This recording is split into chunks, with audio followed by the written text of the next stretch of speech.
মই যোজনাগন্ধা পাঠক গুৱাহাটীৰ পৰা আহিছোঁ গুৱাহাটীৰ শিলপুখুৰীত মোৰ ঘৰ মোৰ যোৱা এবছৰ ধৰি বাওঁ আঁঠুত বিষ হৈ আছিল পেইন আছিল মই গুৱাহাটীত 5জনমান ডক্টৰক দেখুৱালোঁ মেডিচিন দিলে কিন্তু মই ভাল পোৱা নাছিলোঁ ফিজিঅথেৰাপিও ল'লোঁ 3 মাহমান ভাল পোৱা নাছিলোঁ পাছত গুৱাহাটীৰে ডক্টৰে ক'লে সাৰ্জাৰীৰ কথা A 50 years old teacher from Guwahati came all the way from Assam and we evaluated her, confirmed that she got a medial compartment OA, osteoarthritis. আমি গুৱাহাটীতে চেন্নাইৰ এটা চেণ্টাৰ আছে এপ'লৰ তাৰ সেই চেণ্টাৰটোৰ লগত আমি যোগাযোগ কৰিলোঁ যোগাযোগ কৰোঁতে তেওঁলোকে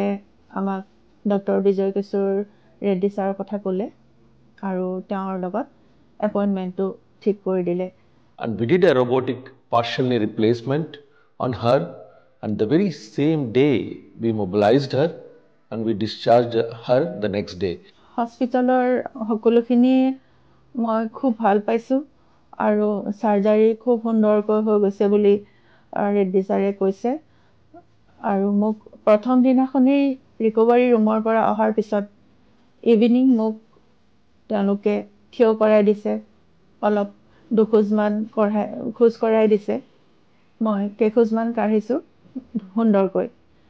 খোজকাঢ়িব পৰা হৈছোঁ আৰু আজিও তেওঁলোকে মোক আজি ডে 1 কালি সাৰ্জাৰী হৈছিল আজি মোক ভালকৈ তেওঁলোকে ৱাকাৰেৰে খোজ কঢ়াই দিছে আৰু ৱাকাৰ উইদাউট ৱাকাৰো তেওঁলোকে মোক খোজ কঢ়াইছে The advantages of partial knee replacement is a very minimal incision, absolutely very less cuts, no bleeding and very less physio required post-op surgery. It's also can be done as a daycare surgery. মই